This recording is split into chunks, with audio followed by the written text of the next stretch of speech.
अस्सलामुअलैकुम वरहमतुल्लाहि वबरकातुहू। Second year physics के पी के book chapter number 5 electric current या एसी सर्किट।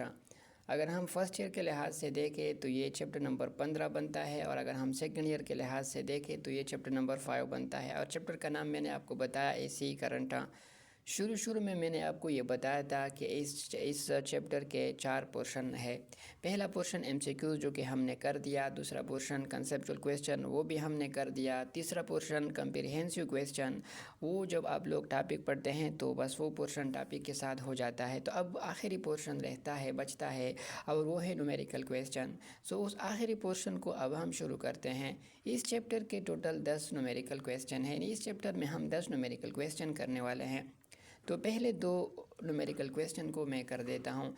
पहला न्यूमेरिकल क्वेश्चन ये है, इसमें ये जो पहला न्यूमेरिकल क्वेश्चन है ये वोल्टेज के हवाले से है। तो पहला न्यूमेरिकल क्वेश्चन ये कहता है कि अगर हमें पीक वोल्टेज मालूम हो 300 वोल्ट, और अगर कोई हमसे आरएमएस वोल्टेज के बारे में पूछे कि आरएमएस वोल्टेज कितना है, तो इस पहले न्यूमेरिकल क्वेश्चन में हम आरएमएस वोल्टेज को मालूम करेंगे। यानी पीक वोल्टेज दिया गया है और हमने आरएमएस वोल्टेज को फाइंड आउट करना है। कैसे करेंगे? सबसे पहले आप लोगों ने देखिए, न्यूमेरिकल क्वेश्चन को हल करने का तरीका ये होता है कि सबसे पहले आप क्वेश्चन से गिवन डेटा, यानी जो डेटा दिया गया है उनको निकालें, फिर इसके बाद आप सॉल्यूशन लिखें, फिर इसके बाद जो फार्मूला होता है फिर उनको अप्लाई करें।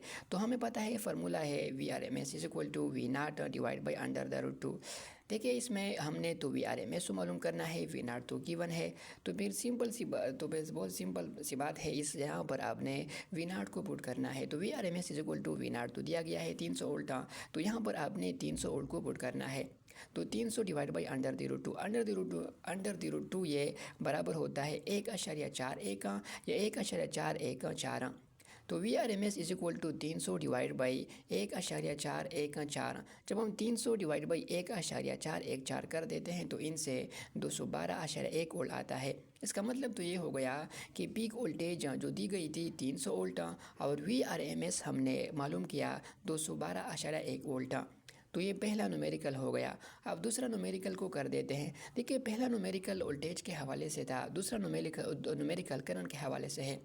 तो दूसरा न्यूमेरिकल एक तो करंट के हवाले से है, और दूसरा इस दूसरे न्यूमेरिकल में हमने पीक करंट को मालूम करना है। यानी आरएमएस करंट गिवन है 10 एम्पेयर, हमने पीक करंट को मालूम करना है। कैसे करेंगे? सबसे पहले सॉल्यूशन, फिर इसके बाद जो फार्मूला है आरएमएस के लिए वो हम यहाँ पर लिखेंगे। आरएमएस के लिए फार्मूला होता है कि I R M S is equal to I naught divide by under the root 2।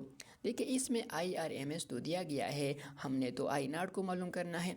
तो सबसे पहले हम ये जो आई नाट है इनको आप सेपरेट करें। तो कैसे सेपरेट करेंगे? हमें पता है कि V I R M S के नीचे 1 है, तो क्रॉस मल्टीप्लिकेशन करें। तो I naught is equal to और under the root 2 I R M S के साथ मल्टीप्लाई होगा। तो I naught is equal to I R M S under the root 2, और हमें पता है कि अंडर द रूट 2 1.41, ये 1.414 के बराबर है। अब आई आर एम एस तो दिया गया है 100 एम्पेयर, तो यहाँ पर आप 100 को पुट करें, और अंडर द रूट 2 बराबर होता है 1.414 या 1.41। अब जब हम इस 10 एम्पेयर को 1.41 के साथ मल्टीप्लाई कर देते हैं तो बिन से 14.1 एम्पेयर आता है। यानी आर एम एस करंट दिया गया था 100 एम्पेयर, और हमने पीक करंट हमने इस फार्मूले से मालूम किया और वो 14.1 एम्पेयर आया।